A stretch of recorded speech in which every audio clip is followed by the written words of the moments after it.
Bueno, buenas tardes a todos. Mi nombre es Daniela Montoya Arteaga. Mi proyecto se llama Extracción de parámetros de un estudio de análisis de movimiento de miembro superior en pacientes post-stroke en actividades de la vida diaria. Bueno, inicialmente tenemos el problema de investigación. Sabemos que las actividades de la vida diaria son afectadas debido al accidente cerebrovascular, ya que este causa discapacidad. Es la primera causa de discapacidad en el mundo. Entonces, la probabilidad de que la persona tenga este tipo de complicaciones cada vez va aumentando. Se dice que 6 meses después de un accidente cerebrovascular, aproximadamente el 65% de los sobrevivientes no puede incorporar su miembro superior en estas actividades de la vida diaria.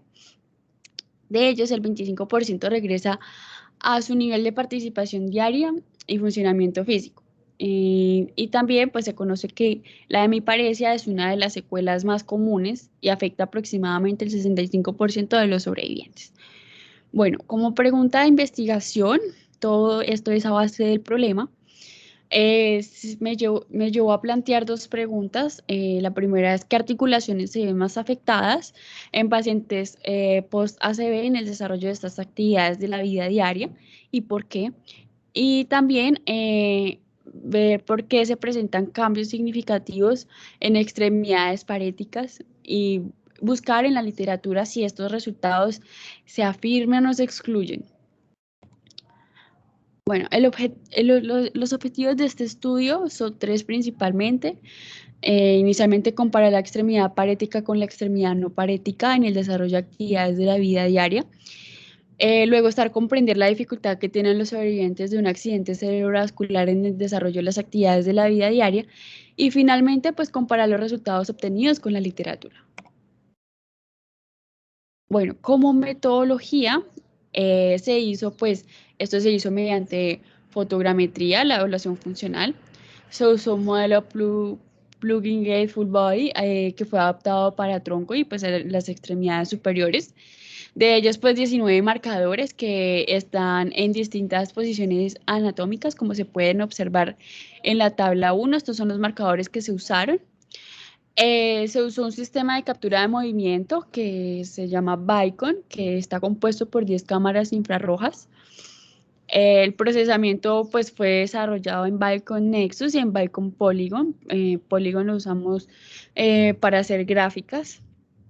Se hizo un análisis temporoespacial que fue desarrollado en MATLAB por medio de una toolbox BTK. Y las pruebas funcionales siempre fueron realizadas con el paciente sentado en un mobiliario genérico de oficina sobre mesa de unas dimensiones y sillas estándares. Ahí en la figura de abajo podemos observar cómo los marcadores, en qué posiciones irían estos marcadores. Bueno, acá desarrollamos 5 actividades de la vida diaria. La inicial es armar una torre de cubos. La segunda consistía en que el paciente abría una botella de agua. Luego, pues, la otra era agarrar una fruta, que era simular primero el alcance. Luego agarraba la fruta sobre la mesa, llevaba a la boca la fruta, pues con el fin de simular la mordida. La otra era hacer una simulación de corte de alimentos en el plato, entonces con una extremidad agarraba el tenedor y con la otra pues un cuchillo y simulaba pues obviamente que estaba cortando los alimentos y luego llevaba el tenedor a la boca. La otra es beber agua de un vaso. Estas actividades pues se dividen en dos, en actividades pueden ser bidireccional, con movimientos bidireccionales y con movimientos unidireccionales. Y las variables que usamos, que se evaluaron los parámetros clínicos de interés, son ángulos máximos, rangos de movimiento articular, velocidades angulares y tiempos de ejecución. Bueno, estos son todos los criterios de inclusión y exclusión que se tuvieron en cuenta. Recordar que esto fue aprobado por el Comité de Ética. Este estudio se realizó en Chile, en un centro de rehabilitación, Club Leones del Sur, Y todos estos son en pantalla, se observan todos los criterios de inclusión y exclusión que se tuvieron en cuenta para este estudio. Bueno, ya como tal, un poco más sobre las características antropométricas de los pacientes. Entonces son 13 pacientes, de los cuales 5 son mujeres y 8 hombres. Y pues aquí están sus edades, pesos, alturas, en cuanto a media y desviación estándar. Todos los pacientes tenían hemiparesia, no todos en un mismo lado, 2 pacientes tenían hemiparesia en el lado derecho y 11 tenían hemiparesia en el lado izquierdo. Acá hay unas imágenes realizando las actividades. En la figura 1 vemos que está el paciente realizando la actividad de torre de cubos. En la figura 2, pues el paciente abre y cierra abre la botella y pues luego vuelve a su posición final. La figura 3, pues es el de agarre de fruta. La figura 4 es de corte de alimentos y la figura 5 y última es de tomar agua de un vaso.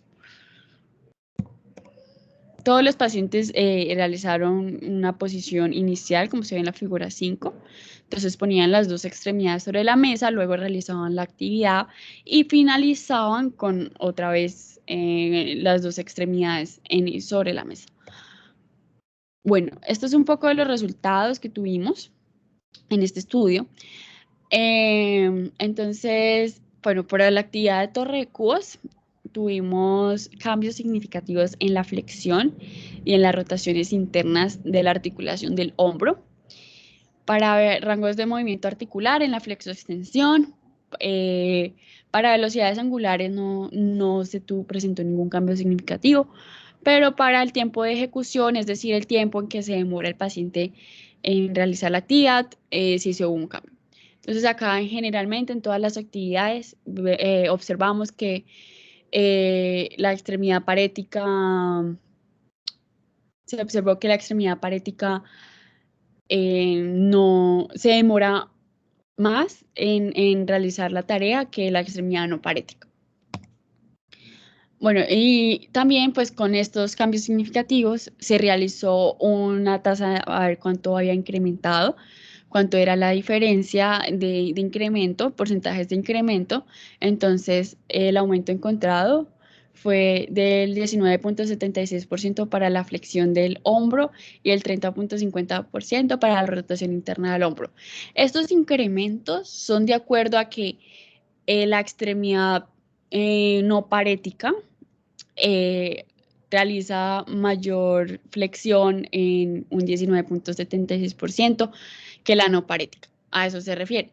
Y del rango de movimiento articular se encontró un aumento del 20.86% en la extremidad no parética en comparación con la no parética, en la flexoextensión del hombro. Y acá, pues en Bicon se quiso hacer como unas curvas en las cuales pues era para ver los grados contra el ciclo de movimiento y las curvas que son sólidas, la curva sólida de roja hace referencia a la extremidad izquierda parética y las que son punteadas hacen referencia a la extremidad no parética. Entonces, como tal, era como para ver cómo se comportaba esa curva y se observa que cuando son extremidades no paréticas, la curva es mucho más plana que la parética. Vemos que tiene mayores picos y también pues tienen las desviaciones estándares sombreadas. Para abrir una botella se tuvo cambios significativos en la flexión y en la flexión y extensión, y rotaciones internas y externas para rango de movimiento articular. Asimismo, se tuvo en la velocidad angular para rotaciones internas y externas de la articulación del hombro. En el tiempo, pues no se presentó ningún cambio. Entonces, los aumentos fue el 18.12% en la flexión del hombro para la extremidad no parética en comparación con la parética. Y en el rango de movimiento articular fue el 18% para la flexoextensión y el 20.34% para la rotación interna y externa en la extremidad no parética en comparación con la parética. Para las velocidades angulares, un aumento del 20,02% para la rotación interna y externa en la extremidad no parética en comparación con la parética. Para los resultados de agarre de fruta, se tuvo cambios significativos en la extensión del hombro y este fue el único cambio que se presentó. Vemos que el aumento fue del 34,01% para la extensión del hombro y pues acá se puede observar que en la articulación, la articulación del hombro izquierdo en no parético, que es la punteada, pues se ve como mucho más plano que la parética, que es la línea sólida roja. Para cubiertos, pues esta actividad se realizaba con ambas extremidades al tiempo. Entonces, por ende, la tabla 16 se ve como, no se pudo hacer como tal una comparación. Entonces, porque pues realizaba la actividad con ambas extremidades y pues por ende el tiempo iba a ser el mismo. Y se tuvo cambios significativos en los ángulos máximos para la extensión y en los rotaciones internas. Recordar que siempre se ve mayor en grados, sí, los ángulos de las extremidades no paréticas. Y asimismo, pues en las velocidades angulares, en los rangos de movimiento articular, se tuvo también cambios significativos en la flexoextensión y las rotaciones internas y externas del hombro.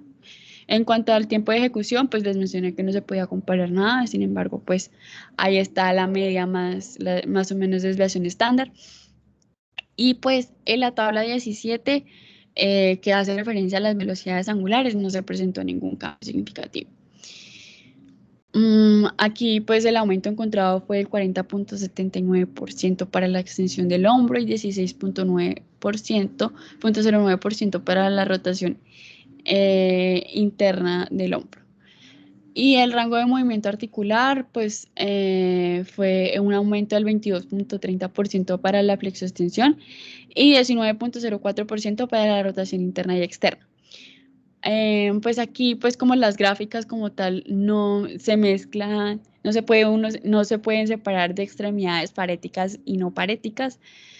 Por eso las gráficas se ven muy, muy ruidosas, con muchos picos por esta razón. Entonces, pues podemos ver la flexoextensión de la extremidad izquierda, pero pues acá hay un promedio de no paréticas y paréticas, rotaciones internas de la extremidad izquierda con promedios de paréticas y no paréticas, y lo mismo para la extremidad derecha.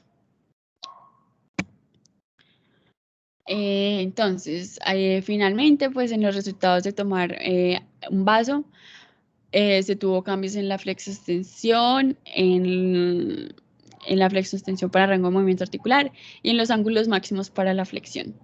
También en los tiempos de ejecución no se presentó ningún cambio. Lo mismo, el aumento encontrado fue el 14,78% para la flexión del hombro y para el rango de movimiento articular del 15,43%. Y bueno, y en conclusión, sabemos que el desarrollo de las actividades de la vida diaria pues se ve afectado después de un accidente cerebrovascular.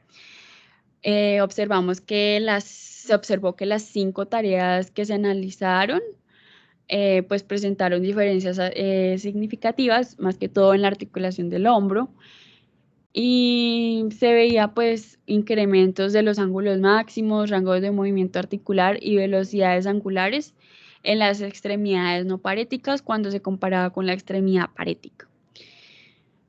Sabemos que se sabe que los problemas musculoesqueléticos en los supervivientes de accidentes cerebrovascular son comunes y pues esto es un factor importante pues, en su calidad de vida.